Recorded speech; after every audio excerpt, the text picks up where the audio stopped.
आज विश्व पर्यावरण दिवस है और सहयोग से गंगा दशहरा भी है।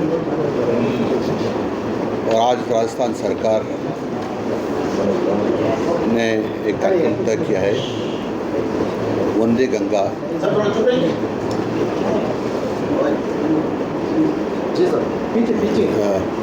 जल संरक्षण जन अभियान। उसके तहत राजस्थान भर में आज से अभियान प्रारंभ हो गया है।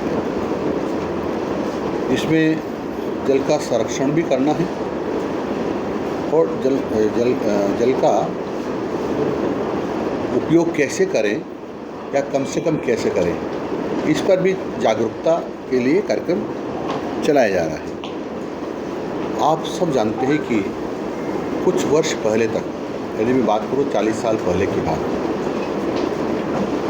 तो ट्यूबवेल गिने चुने मिला करते थे, यानी ट्यूबवेल्स की ज़रूरत नहीं पड़ती थी। उस समय मैं विशेषकर हड़ौती की बात कर रहा हूँ क्योंकि वहाँ का रहने वाला हूँ, तो थोड़ा भी यदि नीचे खोदते तो पानी निकल आता था और सिंचाई के लिए, पीने के लिए पानी कुओं का पर्याप्त होता था। आज स्थिति ये हो गई, कुएं गायब हो गए हैं और अब जिसको कहते हैं नलकूप, ट्यूबवेल, उसके बिना धरती से पानी निकालना मुश्किल हो गया है। इसका दूसरा अर्थ ये होता है कि जल स्तर बहुत नीचे चला गया है और उसके कारण से बहुत परेशानी हो रही है। आसानी से जहाँ नलकूप नहीं है या कोई ऐसे साधन नहीं है, वहाँ वन्य जीवों को या जो हमारे जानवर हैं उनको पानी मिलने में बहुत दिक्कत आने लग गई है। राजस्थान में वर्षा कितनी होती है ये आपसे ज़्यादा कोई नहीं जानता है। वर्षा बहुत कम होती है। इस क्षेत्र में बात करूँ मरुधरा की, तो मेरा अनुमान है कि वर्षा 100 mm तक होती है और पूरे राजस्थान की बात करूँ तो ये 800 mm तक होती है।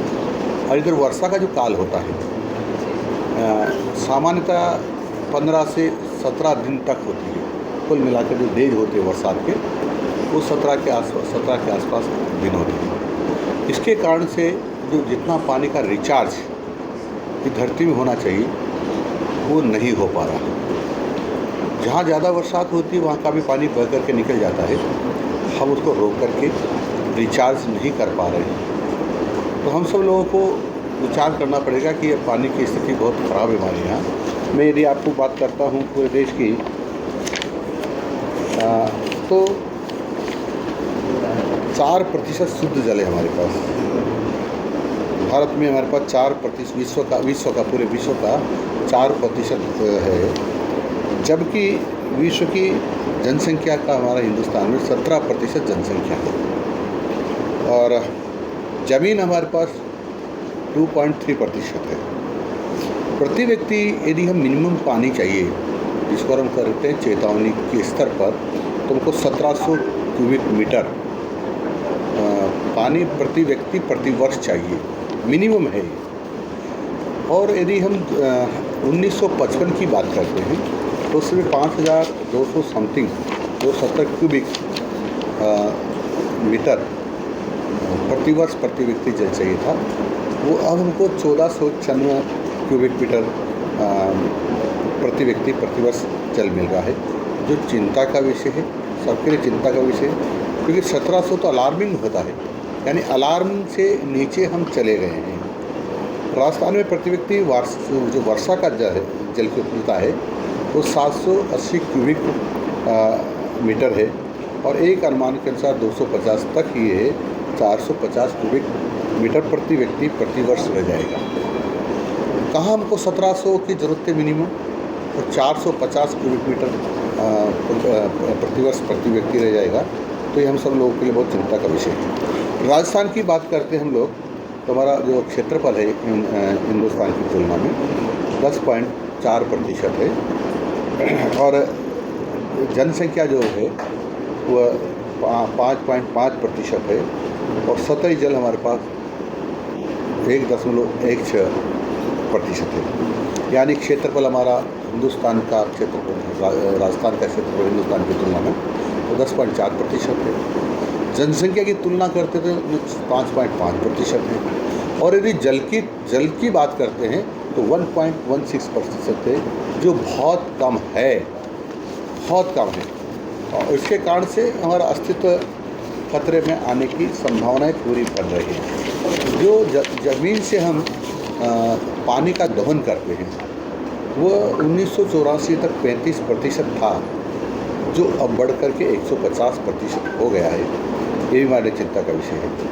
और जो हमारा जो अंडरग्राउंड वाटर है वो रिचार्ज हम करते हैं 1 लीटर और निकालते हैं 2.5 लीटर। कल्पना करो एक ड्रम हो 200 लीटर का, और उसमें से आप 1 लीटर पानी डालते रहे, 2.5 लीटर निकालते रहे, तो कितना समय लगेगा? ख़त्म हो जाएगा वो।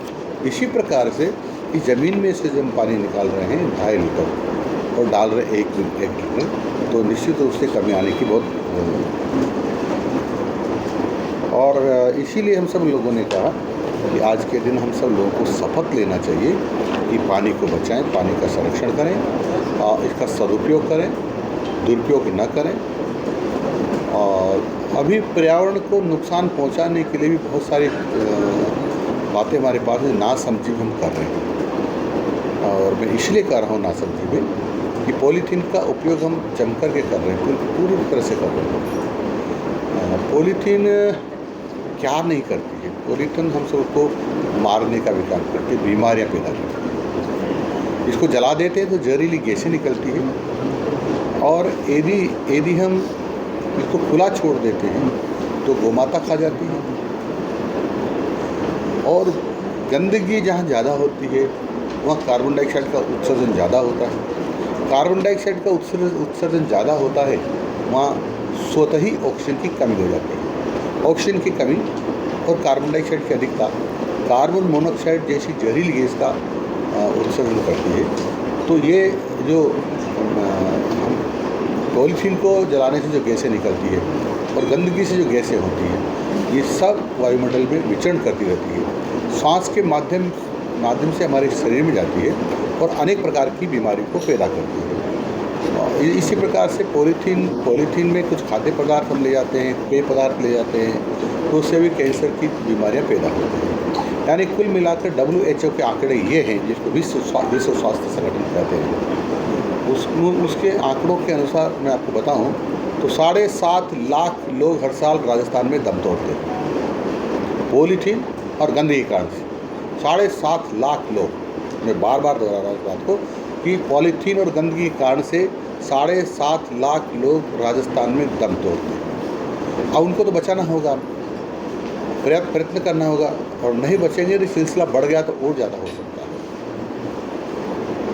इधर यदि हम देखते हैं तो गौ माता उनको खा जाती है तो कुछ समय के बाद मर जाती है।